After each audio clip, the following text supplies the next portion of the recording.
What up, nerds? Okay, so I went ahead and bit the bullet and checked out the Marvels in theaters last week.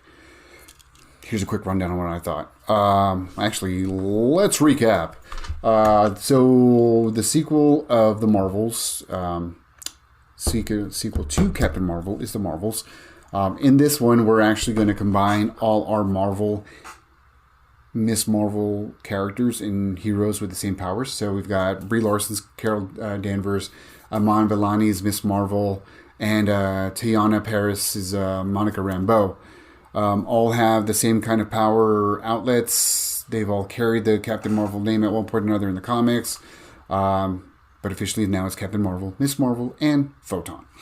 But we get a little bit of a Freaky Friday stuff typical of rom-coms and maybe like some 80s movies where all three are flip-flopping between each other while they're using the powers. So they're all swapping places. All while there is a war on the Kree homeworld because Carol Danvers has gone back at some point and challenged the Supreme Intelligence, which was finally seen in its comic accuracy, and destroyed it.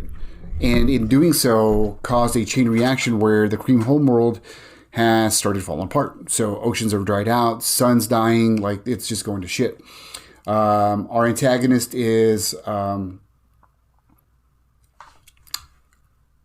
Dar-Benn, a great Kree warrior who's out seeking essentially to not conquer worlds, but convert worlds that are close to Carol, and taking out the essentials that she needs for that world to survive. So water, earth, air, again from all these different planets, and she's utilizing the other quantum band that goes with Miss Marvel's quantum band.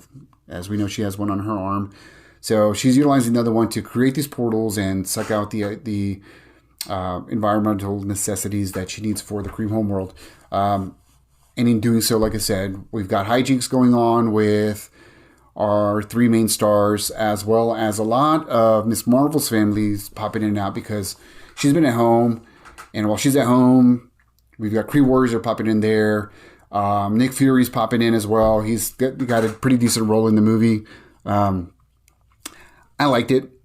To me, it was a whole lot more fun than the original movie, which is weird because I would have thought I would have loved it more because of the 90s setting. But there were just aspects of the first Captain Marvel that were just dry, and mainly Brie Larson. She's got such charisma, such wit, such just energy, and other things I've seen her in other movies, freaking on Instagram. And it just was dead weight in that movie. Like, it was just very dry. Even when she tried to pull lines off, it was dry. And to me, we've got a complete 180 in this movie. She's fucking charming. She's witty. She's entertaining, as is the rest of the cast.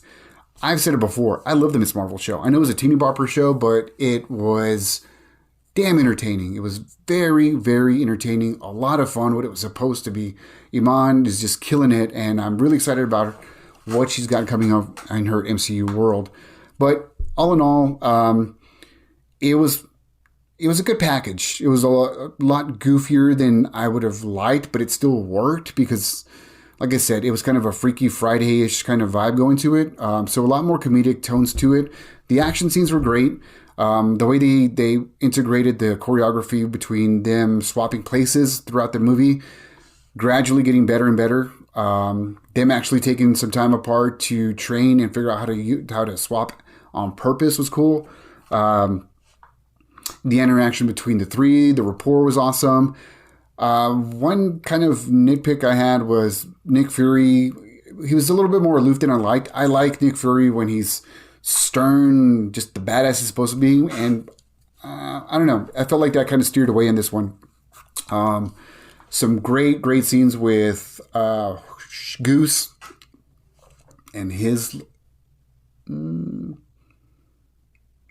brood of cats. There's some funny cat scenes and shit. But yeah, a lot of fun. We had a couple of cameos in it. Valkyrie showed up. And spoiler alerts, I mean, if you haven't heard by now, one of the coolest scenes, but doesn't make a whole lot of sense, is the mid-credit scene.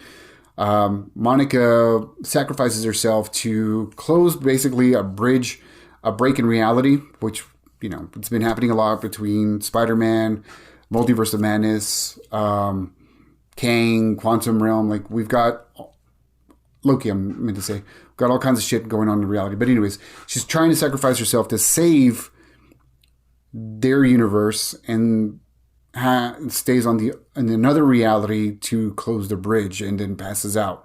She's in deep space in the middle of nowhere, but wakes up in a bed next to her mom. But it's not her mom. It's a younger version of her mom.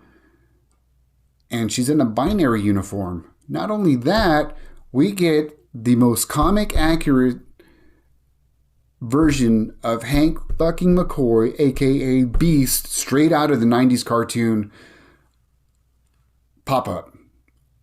Monica's landed in the X universe. They refer to Charles Xavier. There are X's on the screen.